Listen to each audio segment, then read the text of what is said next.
صل على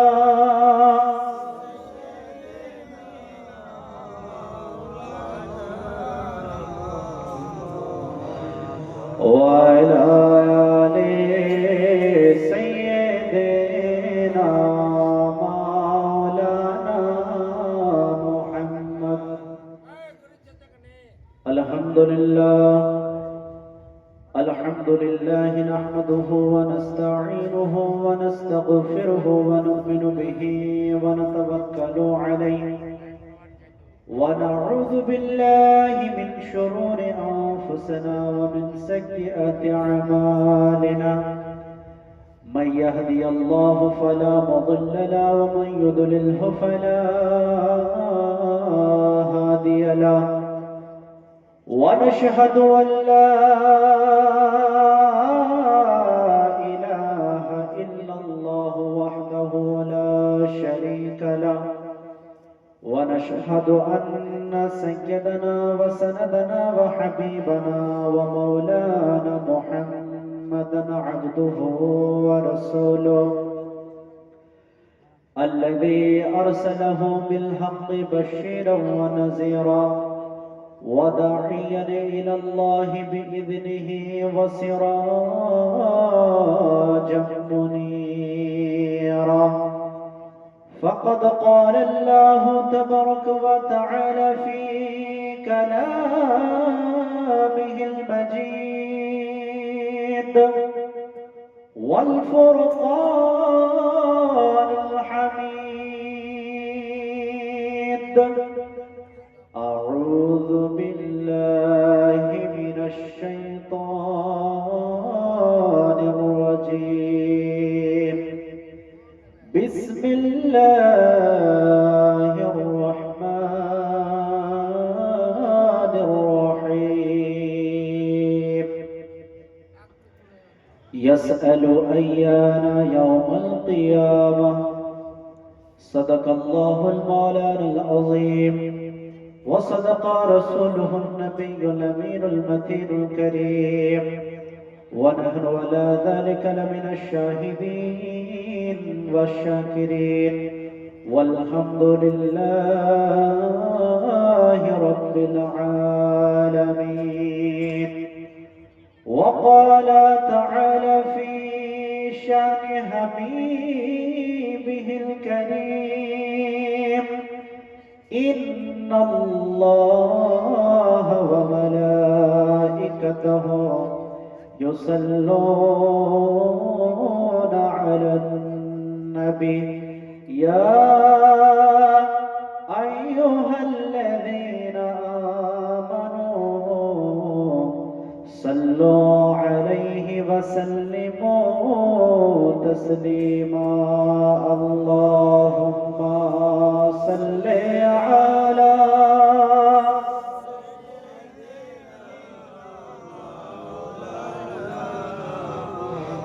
أما وعلى آل سيدنا مولانا محمد. صلوا على محمد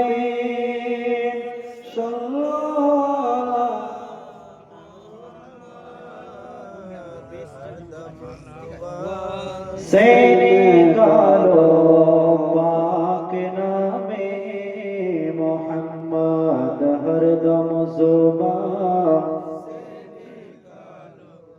शफीआना। সমস্ত প্রশংসা যাবতীয় গুণগান সে মহান রব্বুল ইজ্জতের দরবারে নিবেদিত, যেই মহান স্রষ্টা অব্যয় অক্ষয় নিরাকার নিরঞ্জন ওয়াহদাহু লা শারীক এক এবং অদ্বিতীয়, যেই মহান রব্বুল আলামিন দয়া করে মায়া করে আমাকে আপনাকে রাসূল পাক সাল্লাল্লাহু তাআলা আলাইহি সাল্লামের উম্মত হিসেবে এই জগতের বুকে পাঠিয়েছেন, সেই মহান রব্বুল আলামিনের দরবারে সকলে মিলে একবার উচ্চ কণ্ঠে শুকরিয়া আদায় করি, পড়ি আলহামদুলিল্লাহি রাব্বিল আলামিন। অতঃপর লক্ষ কোটি দরুদ ও সালাম বর্ষিত হোক আমার আপনার নবী নবী কাওনাকা রাহমাতাল লিল আলামিন, রাহাতুল আশিকিন আনিসুল গারিবিন, সমস্ত দুঃখীকে বুকে লাগানে ওয়ালা নবী কামলিওয়ালা জনাবে মুহাম্মদুর রাসূলুল্লাহ সাল্লাল্লাহু তাআলা আলাইহি সাল্লামের প্রতি সকলে মিলে পড়ি আল্লাহুম্মা আমিন। বিরাদরান মিল্লাত ইসলামিয়া,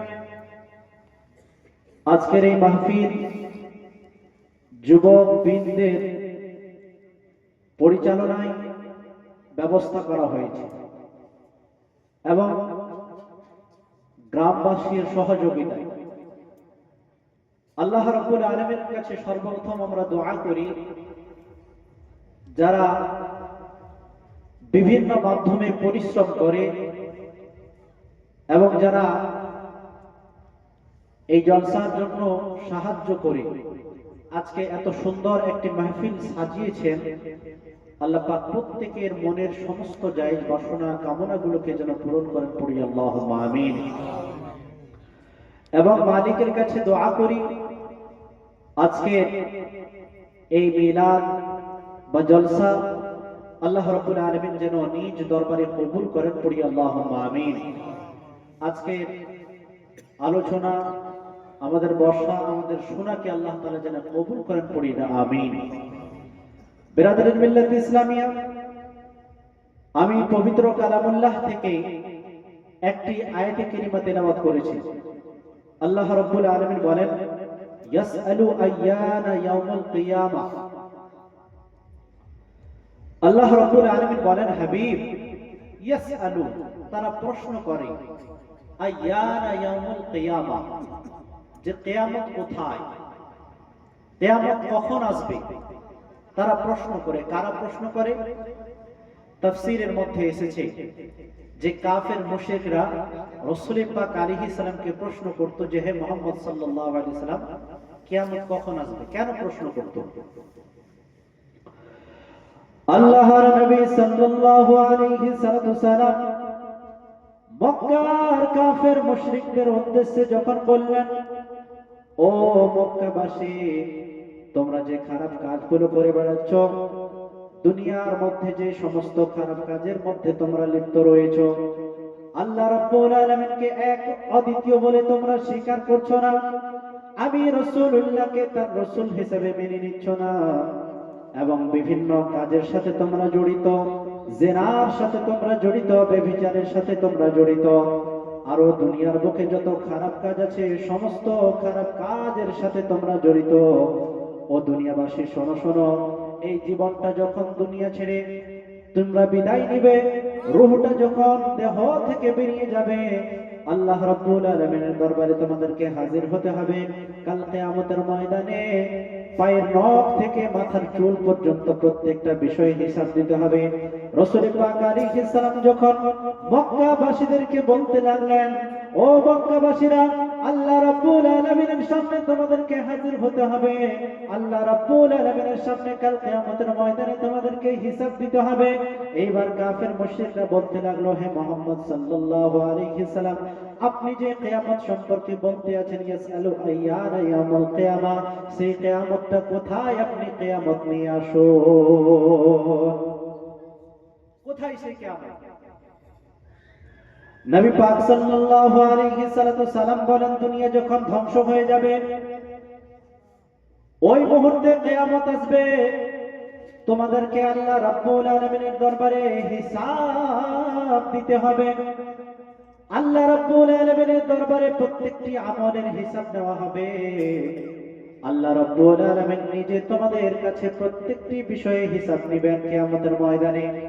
তারা বলতে লাগলো, হে মুহাম্মদ সাল্লাল্লাহু আলাইহি সাল্লাম, যেই কথাগুলো আপনি আমাদেরকে কিয়ামতের নামে শোনাচ্ছেন, আপনার রবের নামে শোনাচ্ছেন, এই কথাগুলোকে আমরা মানি না, এই কথাগুলোকে আমরা বিশ্বাস করি না। যে কথাগুলো আপনি বলছেন, আমরা নিশ্চিতভাবে বলতে পারি এই কথাগুলো আপনি নিজের পক্ষ থেকে বলছেন।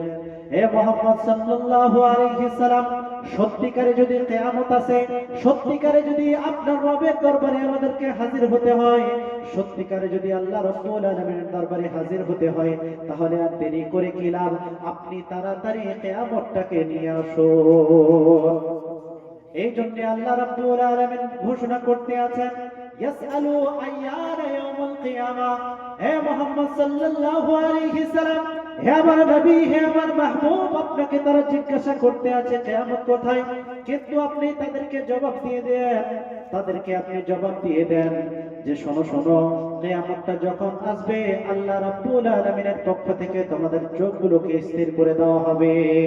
কিয়ামত এমন সময় আসবে, যখন কিয়ামত আসবে পাহাড়গুলো চূর্ণ বিচূর্ণ হয়ে যাবে, আল্লাহ রাব্বুল আলামিন চন্দ্র এবং সূর্যকে একত্রিত করে দিবেন, এবং যে সময় সমস্ত মানব জাতি নিজ নিজ কবর থেকে উঠে কাল কিয়ামতের দিকে ছুটবে, এই সময় তোমাদের চক্ষুগুলো স্থির হয়ে যাবে, তোমরা হতভম্ব হয়ে তাকিয়ে থাকবে, হায় হায় এই কি অবস্থা হচ্ছে। এখন আল্লাহ রাব্বুল আলামিনের সামনে হাজির হওয়া ছাড়া আর আমাদের কাছে কোনো উপায় নাই, আর কোনো উপায় নাই। এখন তো তোমরা ঠাট্টা করছো যে কিয়ামত কোথায়। হ্যাঁ মুহাম্মদ সাল্লাল্লাহু আলাইহি সাল্লাম, আপনি যে কথাগুলো বানিয়ে বলছেন, তাহলে সত্যিকারে কিয়ামত যদি আসে তাহলে আপনি কিয়ামতটা নিয়ে আসেন, তারপরে আমরা বিশ্বাস করব যে হ্যাঁ কিয়ামত আছে। আর সূরা কিয়ামতের মধ্যে আল্লাহ তাআলা আরো বলেন যে তারা শুধু এতটুকু বলে ক্ষান্ত হয়ে যায়নি, তারা স্টপ হয়নি, তারা নিজের কথাকে বন্ধ করে দেয়নি, বরঞ্চ তারা বলেছে যে হে মুহাম্মদ সাল্লাল্লাহু আলাইহি সাল্লাম, আপনি শুনুন, যদি কিয়ামত আমাদের কাছে চলেও আসে আর আপনার রব যখন কিয়ামতের ময়দানে হিসাব দিবে সবার, তখন আপনার রবের সামনে দাঁড়িয়ে দাঁড়িয়ে আমরা ওই খারাপ কাজগুলো করব। জোরে বলুন নাউযুবিল্লাহ। রাসূল পাক সাল্লাল্লাহু আলাইহি সাল্লামকে বলতে আছেন, হে মুহাম্মদ সাল্লাল্লাহু আলাইহি সাল্লাম, কিয়ামত যদি চলেও আসে তাহলে আপনার রব যখন কিয়ামতের ময়দানে সকলের হিসাব নেবে, কিতাব নেবে, এই মুহূর্তে আপনার রবের সামনে দাঁড়িয়ে দাঁড়িয়ে আমরা কিন্তু ঠিক খারাপ কাজগুলো করব। এই কথাগুলো কাফের মুশরিকরা কেন বলতো? কাফের মুশরিকরা এই কথাগুলো এই জন্য বলতো, তাদের অন্তরের মধ্যে একটা বিশ্বাস ছিল না, তাদের অন্তরের মধ্যে বিশ্বাস ছিল না যে অহংকার ছেড়ে আবার পরকালে আমাদেরকে গমন করতে হবে, আল্লাহ রাব্বুল আলামিনের দরবারে হাজির হতে হবে, এই বিশ্বাসটা তাদের কিন্তু ছিল না। কিন্তু আমরা মুসলমান, আমরা নবীকে মাননেওয়ালা, আল্লাহ রাব্বুল আলামিনকে মাননেওয়ালা, আমরা সাহাবায়ে কেরামকে মাননেওয়ালা, প্রত্যেক মুসলমানের অন্তরে একটা বিশ্বাস আছে যে আমরা দুনিয়ার বুকে এসেছি কিছু সময়ের জন্য, কিন্তু দুনিয়া ছেড়ে যখন বিদায় নেব আল্লাহ রাব্বুল আলামিনের দরবারে আমাদেরকে হাজির হতে হবে, এবং আমাদের সকলকে আল্লাহ রাব্বুল আলামিনের দরবারে হিসাব দিতে হবে। আছে না? বিশ্বাস আছে বলেই তো আপনি আজকে জলসায় এসেছেন, বিশ্বাস আছে যার কারণেই আপনি মাথায় টুপি লাগিয়েছেন, বিশ্বাস আছে যার কারণে হয়তো আপনি মসজিদে যান, এই বিশ্বাসটুকু আছে যার কারণে হয়তো আমি আপনি খারাপ কাজ থেকে বেঁচে থাকার চেষ্টা করি, তাই না? এই বিশ্বাসটুকু মুসলমানের অন্তরে আছে যে আল্লাহর দরবারে এক না একদিন অবশ্যই আমাদেরকে হিসাব দিতে হবে, হাজির হতে হবে। কেমন ভাবে আল্লাহ রাব্বুল আলামিনের দরবারে আমরা হাজির হব, কেমন ভাবে আমরা আল্লাহ রাব্বুল আলামিনের দরবারে গিয়ে হিসাব দিব, এই দেহটা একদিন মাটির সাথে মিশে যাবে, মাটির সাথে মিশে যাবার পরে আল্লাহ রাব্বুল আলামিন কেমন ভাবে আবার জীবিত করবেন, আল্লাহ রাব্বুল আলামিন এই বর্ণনাগুলো কোরআনে কারীমের মধ্যে দিয়েছেন। আল্লাহর নবী হযরত ইব্রাহিম খলিলুল্লাহ আলাইহিস সালাম যখন খলিলুল্লাহ হলেন, ইব্রাহিম খলিলুল্লাহকে আজরাইল আলাইহিস সালামের মাধ্যমে আপনার বার্তা দেওয়া হলো যে ও আজরাইল, যাও যাও আমার খলিলকে তুমি জানিয়ে দাও আমি আল্লাহ রাব্বুল আলামিন ইব্রাহিমকে নিজের খলিল বানিয়ে নিয়েছি। জোরে বলুন সুবহানাল্লাহ। আরেকটি বর্ণনার মধ্যে এসেছে আল্লাহর নবী ইব্রাহিম খলিলুল্লাহ একটি সমুদ্রের ধার দিয়ে তিনি হেঁটে যাচ্ছেন, যেতে যেতে তিনি দেখতে আছেন যে একটি মৃতদেহ ওই সমুদ্রের ধারে পড়ে রয়েছে। সমুদ্রের ধারে যখন একটি মৃতদেহ পড়ে রয়েছে তিনি দেখতে পেলেন, যখন সমুদ্রের জল বাড়ছে এই মুহূর্তে সমুদ্রের মাছগুলো এসে এসে ওই দেহ থেকে টুকরো টুকরো করে মাংসগুলো যেন খেয়ে চলে যাচ্ছে। আবার কিছুক্ষণ পরে তিনি লক্ষ্য করলেন আকাশ থেকে আল্লাহ রাব্বুল আলামিনের হুকুমে কিছু পাখি আসলো। পাখিগুলো আসার পরে ওই যে দেহ থেকে কিছু মাংস খেয়ে চলে গেল। আবার তিনি দেখলেন কিছুক্ষণ পরে ওই দেহ থেকে, জঙ্গল থেকে কিছু প্রাণী এসে ওই দেহ থেকে কিছু মাংসের টুকরো খেয়ে খেয়ে চলে গেল। আল্লাহর নবী ইব্রাহিম খলিলুল্লাহ মনের মধ্যে প্রশ্ন জাগলো, রব্বুল আলামিন, একটি দেহ, যেই দেহ থেকে মাছেরা পর্যন্ত মাংস খেলো, যেই দেহ থেকে আকাশের পাখিরা পর্যন্ত মাংস খেলো, যেই দেহ থেকে রব্বুল আলামিন জঙ্গলের পশুরা পর্যন্ত মাংসের টুকরা খেয়ে নিল, রব্বুল আলামিন এই দেহকে আবার তুমি কাল কিয়ামতের ময়দানে কিভাবে জীবিত করবে? এটা আমার মনের মধ্যে প্রশ্ন। চিন্তা করছেন যে আল্লাহ তুমি যে জীবিত করবে এতে কোনো সন্দেহ নাই, আমার বিশ্বাস আছে, কিন্তু কিভাবে করবে? একটি দেহকে তো পাখিরাও খেয়েছে, মাছেরাও খেয়েছে, জঙ্গলের জন্তু জানোয়ারেরাও খেয়েছে, রব্বুল আলামিন তুমি কিভাবে জীবিত করবে? আল্লাহ পাক বলেন, ইব্রাহিম ও আমার খলিল, তোমার কি এতে কোনো সন্দেহ আছে? বলে রব্বুল আলামিন, কোনো সন্দেহ নেই, আমি জানি তুমি জীবিত করবে, তবে এই প্রসেসটা, এই সিস্টেমটা কিন্তু আমি নিজ চোখে দুনিয়ার বুকে দেখতে চাই। জোরে বলুন সুবহানাল্লাহ। আল্লাহর নবী ইব্রাহিম আলাইহিস সালাম যখন আল্লাহ রাব্বুল আলামিনকে জানিয়ে দিলেন, রব্বুল আলামিন এই দেহটিকে যে তুমি জীবিত করবে এতে কোনো সন্দেহ নেই, আমি বিশ্বাস করি মন থেকে, কিন্তু আমার মনটা যেন প্রশান্তি হয়ে যায়, আমার আত্মাটা যেন শান্তি পেয়ে যায়, কিভাবে তুমি এই মানুষটাকে জীবিত করবে, আবার আমি এই প্রসেসটা দেখতে চাই। আল্লাহ রাব্বুল আলামিন পুরো বর্ণনা কোরআনের মধ্যে তুলে দিলেন। ইব্রাহিম আলাইহিস সালামকে ডাক দিয়ে বললেন, ও আমার খলিলুল্লাহ, শুনে নাও, শুনে নাও, তুমি চারটি পাখি নিয়ে নাও, 4 ধরনের 4টি পাখি নেওয়ার পরে এই পাখিগুলোকে তুমি জবাই করো, জবাই করার পরে লোমগুলোকে ছাড়িয়ে সমস্ত পাখির মাংসগুলোকে তুমি কিমা বানিয়ে দাও, কিমা বানিয়ে দেওয়ার পরে সব পাখির মাংসগুলোকে তুমি এক জায়গায় একত্রিত করে দাও। জোরে বলুন, 4টি পাখি কিমা বানাও, মাংসগুলোকে টুকরা টুকরা করে 4টি পাখির মাংসকে একত্রিত করো, আর করার পরে 4টি পাহাড়ের মাথার উপরে তুমি রেখে আসো। যাও, কোরআনের বর্ণনা শব্দ, কিসসা কাহিনী না, কোরআন বলে ইব্রাহিম আলাইহিস সালাম 4টি পাখি নিলেন, নেওয়ার পরে জবাই করলেন, জবাই করার পরে 4টি পাহাড়ের উপরে রেখে দিলেন, আর আল্লাহ পাকের হুকুম হলো, ইব্রাহিম ও আমার খলিল, তুমি তো দেখতে চাও না যে কিভাবে আমি মৃত থেকে জীবিত করি, এবার ওই পাখিগুলোকে তুমি ডাকো আমার নামে। জোরে বলুন সুবহানাল্লাহ, সুবহানাল্লাহ। আল্লাহর নবী ইব্রাহিম আলাইহিস সালাম একটি জায়গায় দাঁড়িয়ে গেলেন, জায়গায় দাঁড়িয়ে যাওয়ার পরে আল্লাহর নবী ইব্রাহিম আলাইহিস সালাম পাখিগুলোকে ডাক দিলেন। যখনই পাখিগুলোকে ডাক দিলেন, আল্লাহ রাব্বুল আলামিনের কুদরত, পাখির মাংসগুলো হাওয়াতে যেন উড়ে উঠলো। উঠার পরে সমস্ত মাংসগুলো, যেই পাখির মাংস যেটা ছিল আলাদা আলাদা ভাগে বিভক্ত হয়ে গেল, আর বিভক্ত হওয়ার পরে যেইভাবে পাখিগুলো জবাই করার পূর্বে দুনিয়ার বুকে হেঁটে চলে উড়ে বেড়াতো, আল্লাহ রাব্বুল আলামিন একই ভাবে তাদেরকে জীবিত করে দিলেন, আর আল্লাহর নবীর ডাকে সাড়া দিয়ে সেই পাখিগুলো হাজির হয়ে গেলেন। জোরে বলুন সুবহানাল্লাহ, সুবহানাল্লাহ। আল্লাহর নবী ইব্রাহিম আলাইহিস সালামকে আল্লাহ রাব্বুল আলামিন জানিয়ে দিলেন, ও ইব্রাহিম, দেখে নিলে কেমন ভাবে আমি পাখিগুলোকে জীবিত করলাম।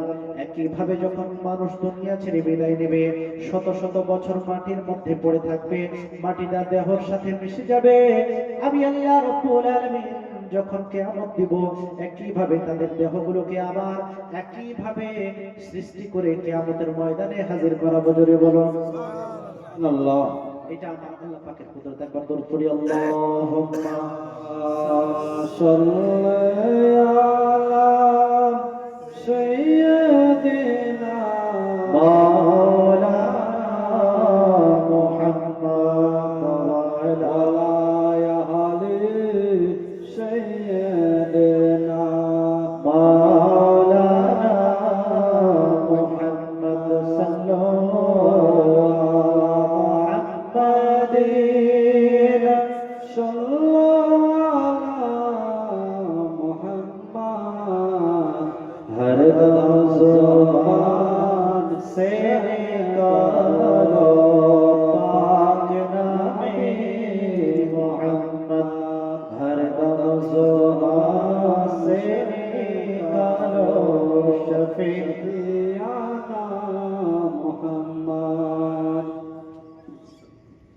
বিরাদরি মিল্লাত ইসলামিয়া। এইটা আল্লাহ রাব্বুল আলামিনের কুদরত, যে মহান রব্বুল আলামিন আপনাকে আমাকে এই দুনিয়ার বুকে যেইভাবে সৃষ্টি করেছেন।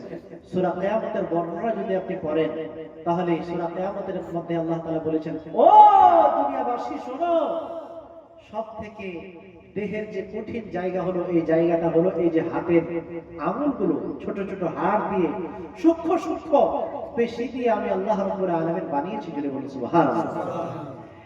এই হাতের পেশিগুলো, হাতগুলো, হাতের কবজি থেকে এই যে এই জায়গাটা যেইভাবে দুনিয়ার বুকে তোমরা দেখছো, একইভাবে শত শত হাজার হাজার বছর পরে যখন তোমাদেরকে কিয়ামতের ময়দানে উঠাবো, একইভাবে যেইভাবে দুনিয়াতে আমি সৃষ্টি করেছিলাম একইভাবে তখন আমি আবার সৃষ্টি করে দেবো। জোরে বলুন সুবহানাল্লাহ। একইভাবে তোমাদের জীবিত করব। কত সূক্ষ্ম যে আমাদের আধার কার্ডে কি আছে, ফিঙ্গারপ্রিন্ট আছে না? একজনের ফিঙ্গারপ্রিন্ট অপরজনের সাথে ম্যাচ করে? দুনিয়ার বুকে শত শত কোটি মানুষ আছে, শত শত কোটি মানুষ থাকা সত্ত্বেও একজনের ফিঙ্গারপ্রিন্ট অপরজনের সাথে ম্যাচ করে না। তাহলে আল্লাহ পাক কত সূক্ষ্মভাবে হাতগুলোকে সৃষ্টি করেছেন।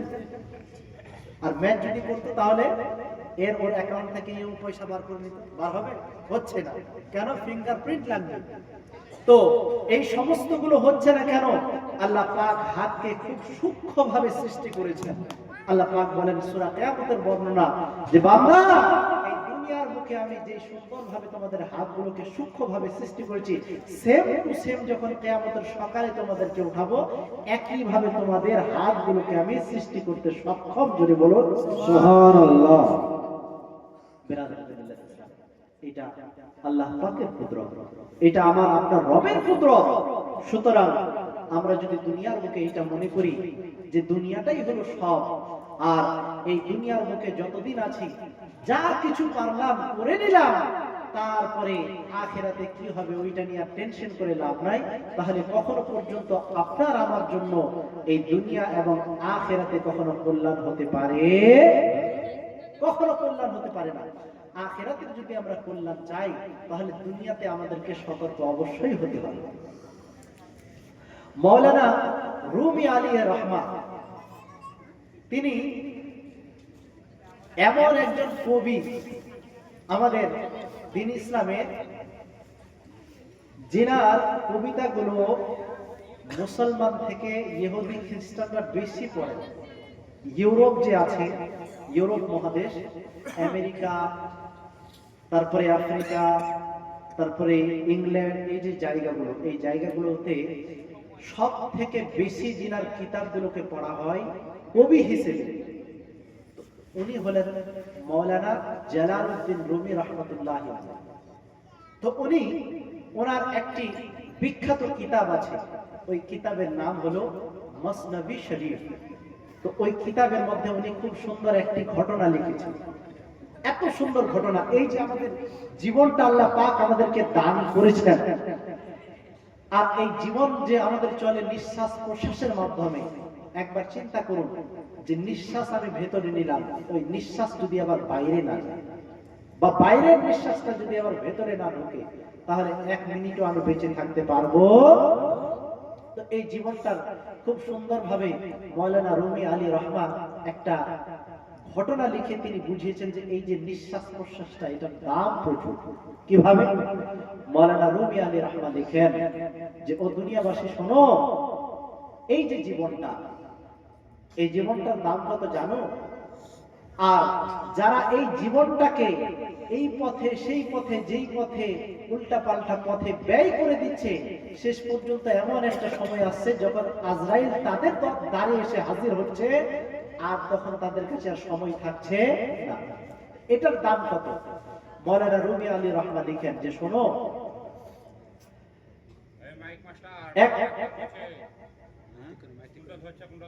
এক রাখাল ছিল। ওই রাখাল প্রতিদিন প্রতিনিয়ত ছাগল চড়াতে জঙ্গলের দিকে যেত। তো ছাগল চড়াতে যখন জঙ্গলের দিকে যেত, তো রাখাল কোনোদিন জঙ্গলের ভেতরে প্রবেশ করেনি, জঙ্গলের বাইরে ছাগলগুলোকে ঘাস টাস খাইয়ে আবার তাড়িয়ে নিয়ে আসতো।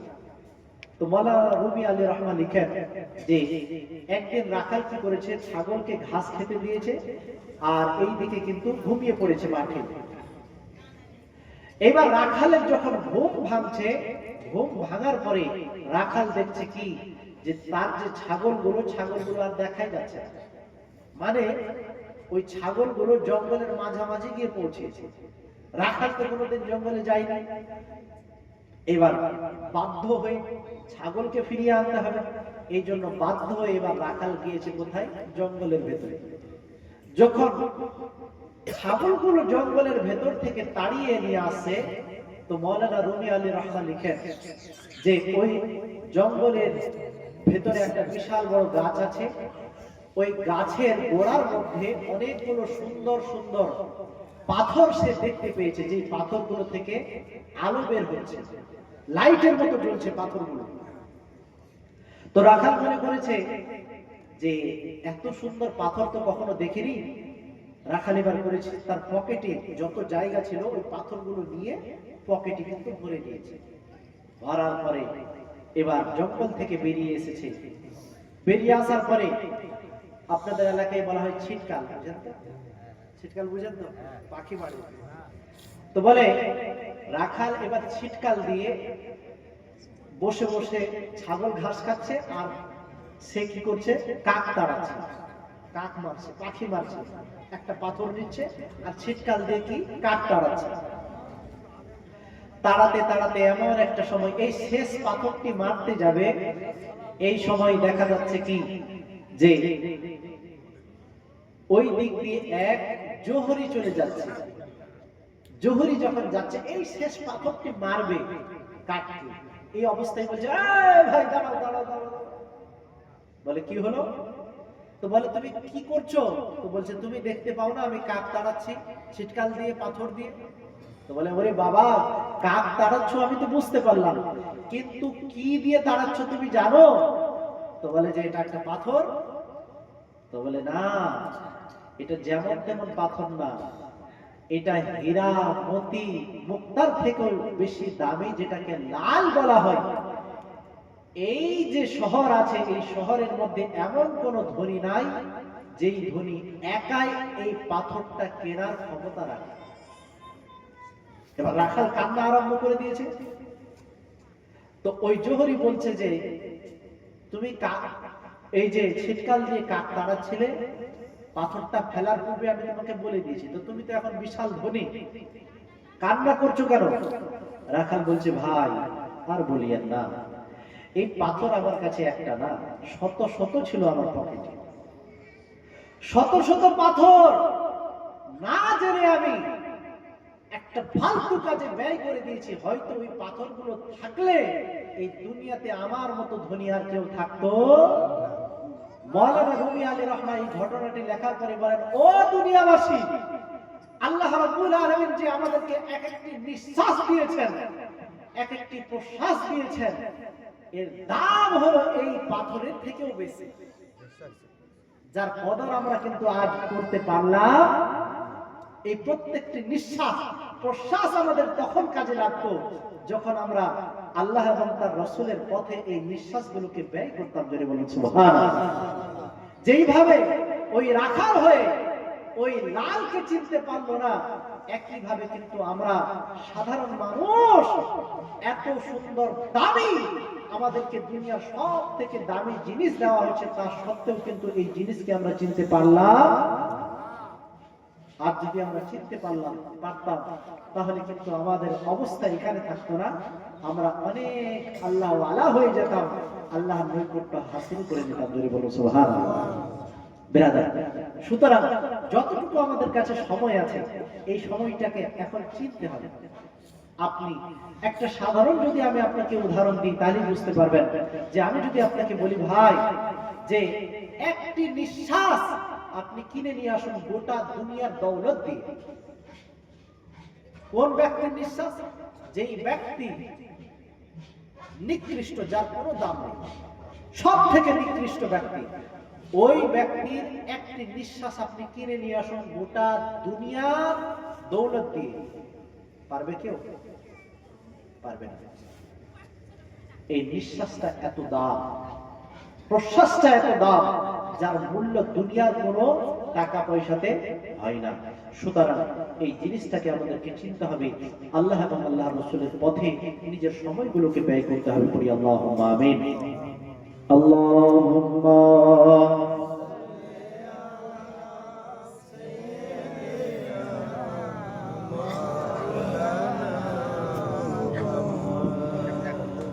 وعلى آله مولانا محمد صلى على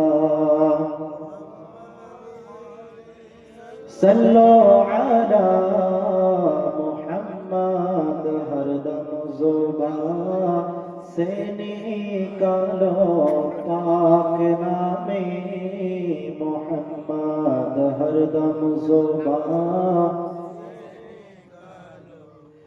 शफीआना मुहम्मद। ব্রাদার, কাফের মুশরিকরা জিজ্ঞাসা করছে, ইয়াসআলু আইয়ানা ইয়াউমুল কিয়ামা, হে মুহাম্মদ সাল্লাল্লাহু আলাইহি সাল্লাম, আপনি যে কিয়ামত সম্পর্কে বলছেন, ওই কিয়ামত কোথায়? ব্রাদার, কিয়ামতের দিনে আমাদের সকলকে উঠতে হবে, আল্লাহ পাকের দরবারে হাজির হতে হবে, হিসাব দিতে হবে। এই বিশ্বাসটা যত আমাদের অন্তরের মধ্যে বসবে, আমাদের জন্য কিন্তু আমল করা আরো অত সহজ হয়ে যাবে। জোরে বলুন সুবহানাল্লাহ। কেমন ভাবে? আল্লাহ নবী হযরতে উযাইর আলাইহিস সালামের বর্ণনা আল্লাহ পাক সূরা বাকারার মধ্যে দিয়েছেন। আল্লাহ নবী উযাইর আলাইহিস সালাম এর মনে প্রশ্ন জাগলো, রব্বুল আলামিন, এই যে মানুষ শত শত বছর কবরে থাকবে, আবার উঠবে, এইটা কি করে হবে?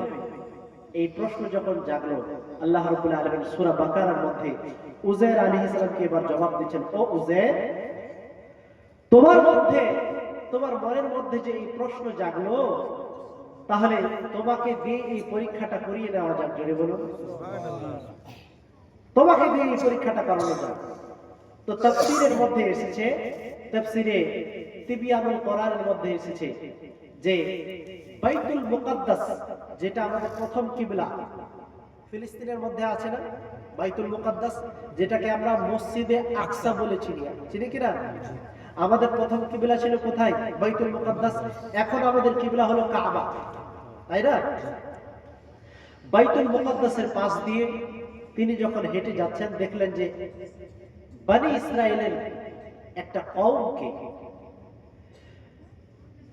বখত নসর নামে একটা বাদশা এমন নির্যাতন করেছে, জুলুম করেছে, যে ওই এলাকার মধ্যে এক ব্যক্তিও আর জীবিত নাই, সকলকে মৃত্যু মেরে ফেলেছে, সকলকে, বাড়ি ঘরগুলোকে তছনছ করে দিয়েছে। তো হযরত উযাইর আলাইহিস সালাম যখন ওই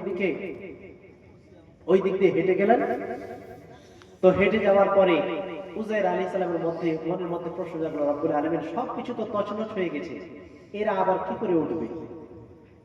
তো আল্লাহ রাব্বুল আলামিন বললেন কি, উযাইর আলাইহিস সালামকে 100 বছরের জন্য মওত দান করলেন। জোরে বলুন কয় বছরের জন্য?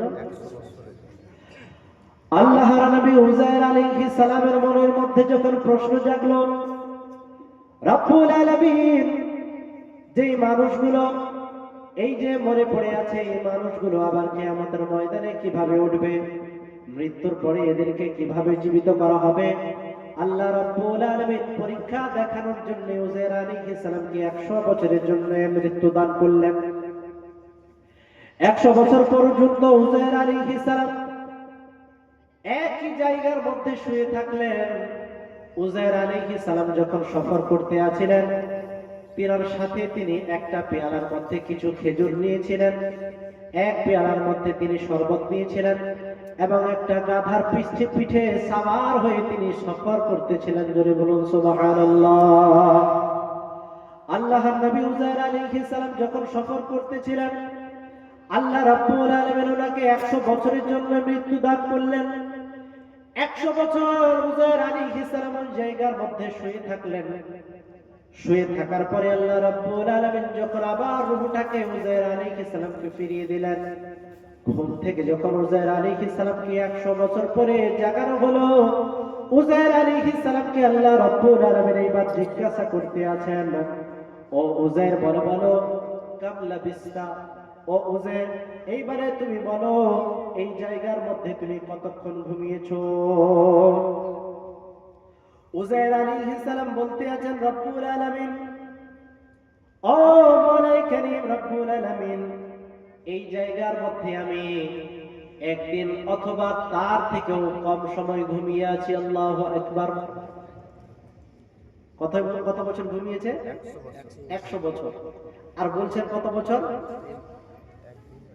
যে একদিন বা তার থেকেও কিছু কম অংশ ঘুমিয়েছি। উনি ভাবছেন যে সকালে ঘুমিয়েছিলাম, সন্ধ্যাবেলা আমাকে কেউ উঠিয়ে দিয়েছে। তো এই জন্য বলছে মওলা, 100 বছর তো আমি ঘুমাইনি, বহুদিন ঘুমাইনি, আমি তো সকালে ঘুমালাম, হয় একদিন ঘুমিয়েছি বা তার থেকেও বেশি, তার থেকেও কম অংশ ঘুমিয়েছি। এই বর্ণনাগুলো আল্লাহ রাব্বুল আলামিন সূরা বাকারার 259 নম্বর আয়াতে সমস্ত বর্ণনাগুলো তুলে দিয়েছেন। আল্লাহ তাআলা উজাইর আলাইহিস সালামকে জিজ্ঞাসা করছেন, ক্বালা কাম লাবিস্তা, উজাইর বলো তুমি কতক্ষণ ঘুমালে, কতদিন ঘুমালে? তো উজাইর আলাইহিস সালাম এবার জবাব দিচ্ছেন, কি জবাব দিচ্ছেন? ক্বালা লাবিস্তু ইয়াওমান আও বা'দা ইয়াওমিন, মাওলাই কারীম আমি ঘুমালাম একদিন অথবা তার থেকেও কিছু কম অংশ। আল্লাহ রাব্বুল আলামিনকে উজাইর আলাইহিস সালাম যখন বলতে লাগলেন, ক্বালা লাবিস্তু ইয়াওমান আও বা'দা ইয়াওমিন, রব্বুল আলামিন আমি একদিন বা তার থেকেও কিছু অংশ ঘুমিয়েছি, তার থেকেও কম কিছু অংশ ঘুমিয়েছি।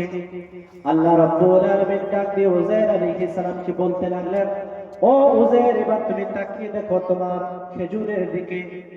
যেই পেয়ালার মধ্যে তুমি খেজুর নিয়ে এসেছিলে, যেই পেয়ালার মধ্যে তুমি শরবত নিয়ে এসেছিলে, ওই খেজুরের পেয়ালা এবং শরবতের পেয়ালার দিকে তাকিয়ে দেখো। আমি আল্লাহ রাব্বুল আলামিন একদিন নয়, 2 দিন নয়, 100 বছর তোমাকে ঘুমের মধ্যে রাখলাম। ও উজাইর দেখো, যেইভাবে তুমি খেজুরগুলোকে নিয়ে এসেছিলে, আমি আল্লাহ রাব্বুল আলামিন 100 বছর পরেও তোমার খেজুরগুলোকে একইভাবে সংরক্ষণ করে রেখেছি। জোরে বলুন সুবহানাল্লাহ।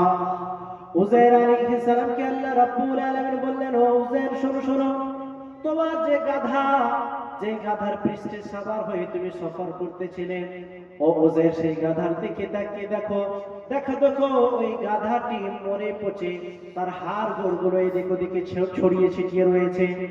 ও উজাইর একদিন নয়, 2 দিন নয়, 1 বছর নয়, 2 বছর নয়, 100 বছর তুমি এই জায়গার মধ্যে ঘুমিয়ে থাকলে। উজাইর এবার বলো তোমার কি মনে হচ্ছে? উজাইর আলাইহিস সালাম বলতে আছেন, রব্বুল আলামিন আমার শুধু এতটুকু মনে হচ্ছে, আপনি তো আমাকে 100 বছরের জন্য ঘুম দিয়েছিলেন, মৃত্যু দিয়েছিলেন, কিন্তু আমি উজাইর মনে হচ্ছে সকালবেলা ঘুমালাম আর সন্ধ্যাবেলা যেন কে আমাকে ঘুম থেকে জাগিয়ে দিল। রব্বুল আলামিন তোমার কুদরত আমি বুঝতে পেরেছি, তোমার সিস্টেম আমি বুঝতে পেরেছি। 1 বছর কেন, 2 বছর কেন, 100 বছর পরেও যদি কবর থেকে, 1000 বছর পরেও যদি কেউ কবর থেকে ওঠে, কাল কিয়ামতের ময়দানে সকালবেলা তার মনে হবে, যখন মুমিনরা কবর থেকে উঠবে, তাদের মনে হবে এক্ষুনি তো ঘুমের মধ্যে ঘুমের করেছিলাম, এখনো ঘুমিয়েছিলাম, আমাদের কাঁচা ঘুমটা যেন কে ভাঙিয়ে দিল।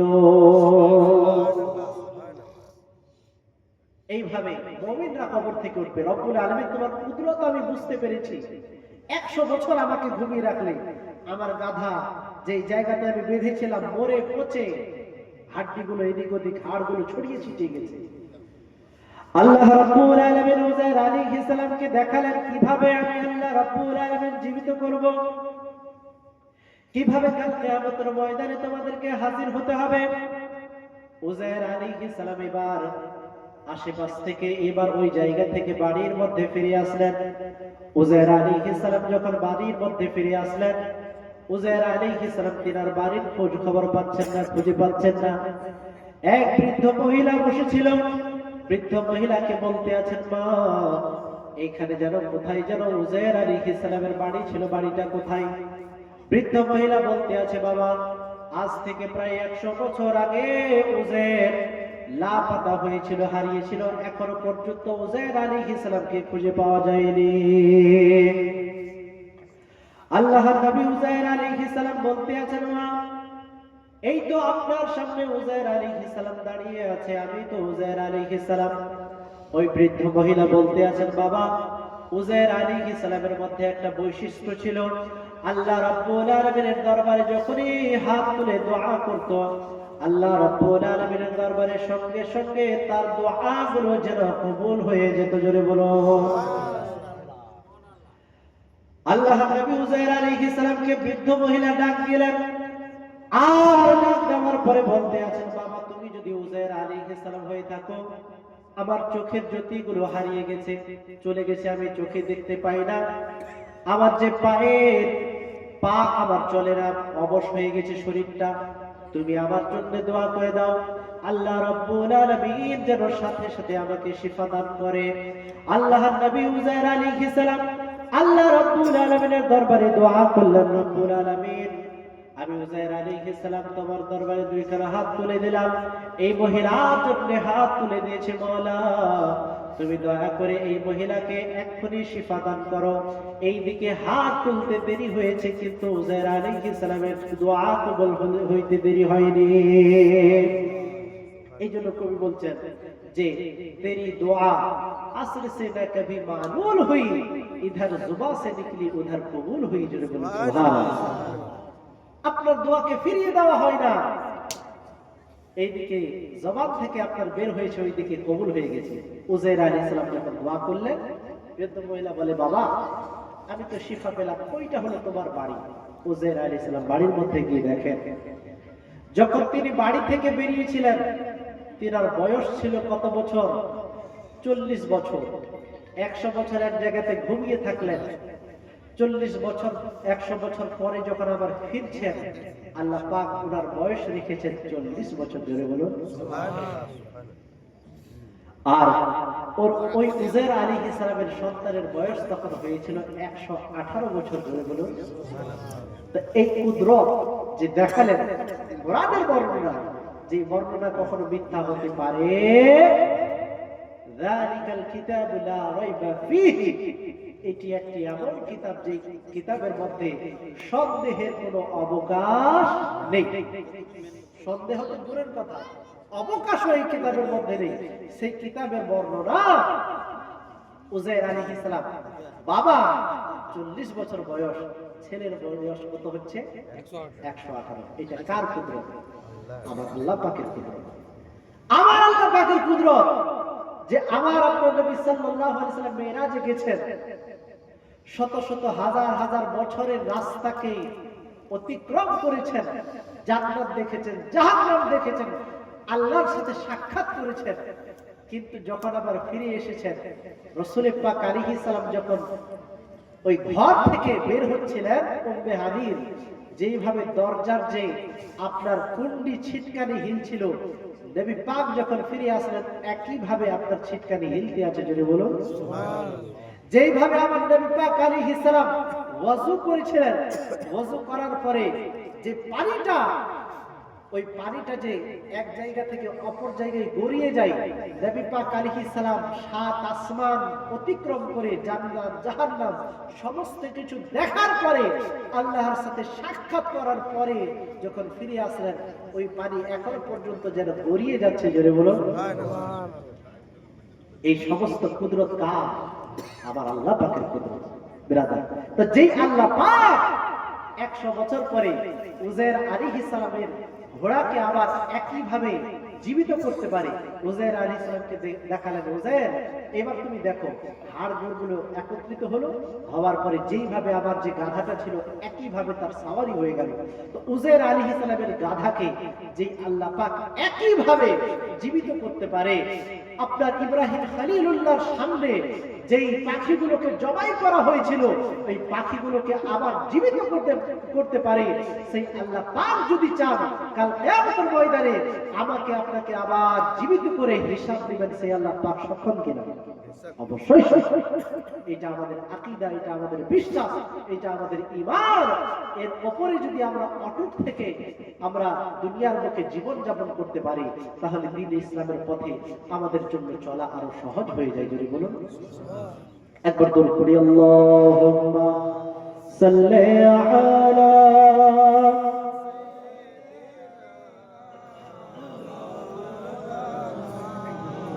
মুহাম্মাদ ওয়া আলা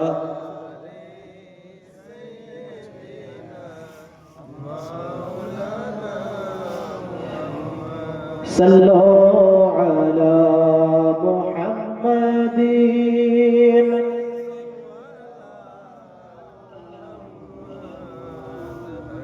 हरदम ज़ुबान पाक नामे मोहम्मद, हरदम ज़ुबान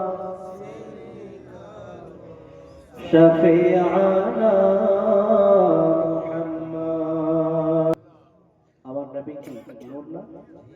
আল্লাহ পাক কি বলেন, قد جاءكم من الله نور وكتاب مبين। আমি আবার আল্লাহ পাকের পক্ষ থেকে তোমাদের কাছে কিতাব পাঠিয়েছি, রওশন নূর পাঠিয়েছি। এই নূর থেকে মুফাসসিরগণ ব্যাখ্যা করেন যে আমার রাসূলের নূরকে বলা হয়েছে। জোরে বলুন সুবহানাল্লাহ। ইসলামিয়া আমাদেরকে দুনিয়ার বুকে আখিরাতকে স্মরণ করে চলতে হবে। আচ্ছা, আমাদেরকে আল্লাহ রাব্বুল আলামিনের দরবারে হিসাব দিতে হবে কি? নামাজ, রোজা, হজ, যাকাত, এই সমস্ত কিছু, তাই না? মানুষের সাথে কেমন ব্যবহার করেছি, টাকা পয়সা কোথা থেকে ইনকাম করেছি, কোথায় ব্যয় করেছি, এই সমস্ত কিছু হিসাব আল্লাহ পাকের দরবারে দিতে হবে। এগুলোকে আমরা আমল বলে চিনি বা জানি। কিন্তু এই আমলগুলো আমাদের তখন কাজে লাগবে যখন আমাদের অন্তরের আকীদাগুলো ঠিক থাকবে। বুঝতে পেরেছেন? অন্তরের আকীদাগুলো ঠিক থাকবে। নামাজ, রোজা, হজ, যাকাত, এই সমস্ত কিছু হলো আমল। আর এই সমস্ত কিছু নির্ভর করে আকীদার উপরে, বিশ্বাসের উপরে। যেইভাবে উদাহরণ দিই আপনাদেরকে, কোন বিধর্মী আল্লাহকে বিশ্বাস করে না, রাসূলুল্লাহকে বিশ্বাস করে না, কিন্তু সারা জীবন সে নামাজ, রোজা, হজ, যাকাত পালন করেছে, ওই ব্যক্তির কি কাল কিয়ামতের ময়দানে সেই ব্যক্তি কি পরিত্রাণ পাবে? যে আল্লাহকে মানলো না, রাসূলুল্লাহকে মানলো না, সে কি পরিত্রাণ পাবে? পাবে না।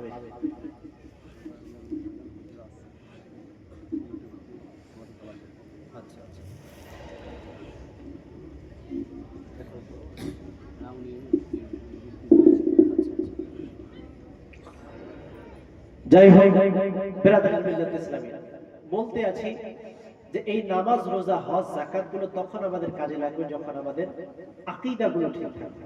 আকীদা যেইভাবে রাসূল পাক সাল্লাল্লাহু আলাইহি সাল্লাম হলেন ইলমে গায়বের সংবাদদাতা, এটা হলো আকীদা। রাসূল পাক আলাইহিস সালামের শাফাআত ছাড়া, নবী পাকের শাফাআত ছাড়া কাল কিয়ামতের ময়দানে কেউ পরিত্রাণ পাবে না। এটা হলো আকীদা। এবার এই জায়গাতে যদি আমরা আকীদা রাখি যে রাসূল পাক আলাইহিস সালাম নিজেই কাল কিয়ামতের ময়দানে টেনশনে থাকবেন যে তার কি হয়, এই আকীদা যদি পোষণ করি আর নামাজ, রোজা, হজ, যাকাত করি, কাজে আসবে না? আসবে না। কেন? মুসলিম শরীফের মধ্যে হাদিস বর্ণিত হয়েছে, বুখারীর মধ্যে এসেছে, মিশকাতের মধ্যে এসেছে যে রাসূল পাক আলাইহিস সালাম তিনার গুনাহগার উম্মতদেরকে শাফাআত করে জান্নাতে নিয়ে যাবেন। এটা বুখারীর বর্ণনা। এমনকি কোরআনে কারীমের মধ্যে আল্লাহ রাব্বুল আলামিন বলেন, আসা আইয়াবআসাকা রাব্বুকা মাকামান মাহমুদা, হাবিব আমি আপনাকে মাকামে মাহমুদ দান করলাম। এবার সাহাবায়ে কেরাম জিজ্ঞাসা করলেন যে ইয়া রাসূলুল্লাহ, ইয়া হাবিবাল্লাহ, হুজুর আপনাকে আল্লাহ রাব্বুল আলামিন মাকামে মাহমুদ দান করেছেন, এই মাকামে মাহমুদ কি? তো রাসূল পাক আলাইহিস সালাম বলেন, ও আমার সাহাবারা, যেই জায়গাতে আমি রাসূলুল্লাহ আমার গুনাহগার উম্মত উম্মতীদের জন্য শাফাআত করব, সেই জায়গার নাম হলো মাকামে মাহমুদ। জোরে বলো সুবহানাল্লাহ।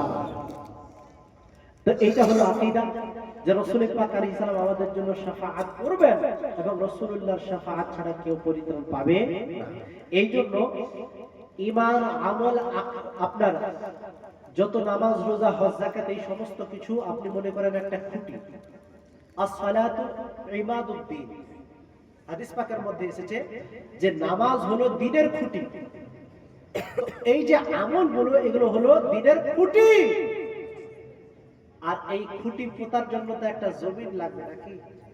এই যে প্যান্ডেলটা আজকে দাঁড় হয়েছে, তো দাঁড় কোথায় হয়েছে? খুঁটিগুলো দাঁড় করানো হয়েছে মাটিতে, জমিনে। তো নামাজ, রোজা, হজ, যাকাত সমস্ত আমল হলো দ্বীনের খুঁটি। আর এর মাটি বা এর যে গ্রাউন্ড, এটা হলো আকীদা। জোরে বলুন সুবহানাল্লাহ। যদি আকীদা থাকে তাহলে আপনার নামাজ, রোজা, হজ, যাকাত সবই কাজে লাগবে। আর আকীদা যদি ঠিক না থাকে তাহলে নামাজ, রোজা, হজ, যাকাত কাজে লাগবে। এই জন্য তো রাসূলুল্লাহ বলেছেন যে ৭৩টা আমার উম্মতের দল হবে, একটাই শুধু জান্নাতে যাবে, মা আনা আলাইহি ওয়া আসহাবি।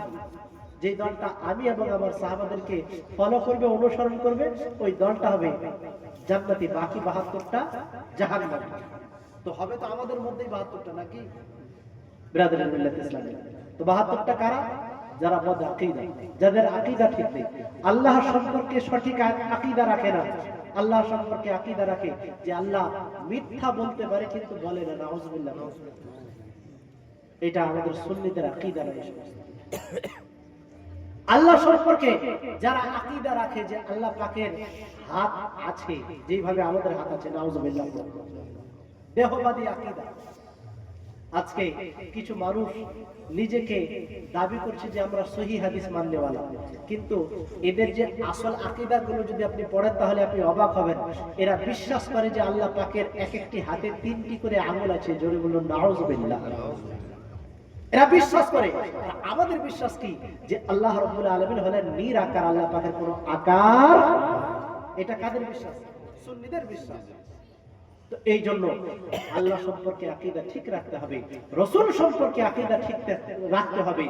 এই আকীদাগুলো ঠিক রাখার পরে তারপরে যদি আমরা যতটুকু পারবো আমল করব, অবশ্যই ওই আমলগুলো আমাদের কাজে লাগবে ইনশাআল্লাহ। আল্লাহ তাআলা আমাদের সকলকে বুঝার তৌফিক দান করুন। পড়ি আল্লাহুম্মা আমিন। একবার দরুদ পড়ি, আল্লাহুম্মা সাল্লি আলা সাইয়্যিদ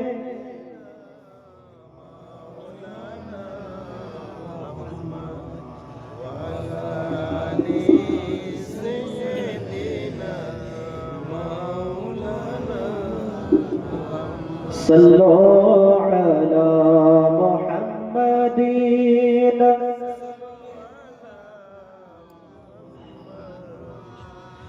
हर दम ज़ुबान से निकालो पाक नामे मोहम्मद। हर दम ज़ुबान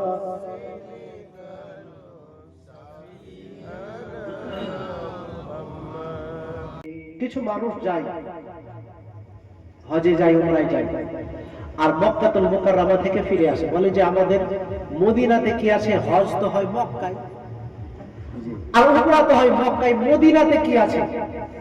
আর আমাদের আহলে সুন্নাত ওয়াল জামাতের কথা হলো যে আরে মক্কাতে যাবি, মদিনাতে যাবি কিভাবে? রাসূলুল্লাহ তোকে তো ডাকেইনি মদিনাতে। জোরে বলুন সুবহানাল্লাহ। সুবহানাল্লাহ। মান যারা কবরি ওয়াজাবাত লাহু শাফাআতি, যেই ব্যক্তি আমার রওজার জিয়ারত করলো তার জন্য আমার শাফাআত ওয়াজিব হয়ে গেল। তোমাকে ডাকেনি, তুমি জিয়ারত করলে না, তোমার জন্য শাফাআত রাসূলুল্লাহর ওয়াজিব হলো। এইটা আর যাইকে আশিকে রাসূলরা।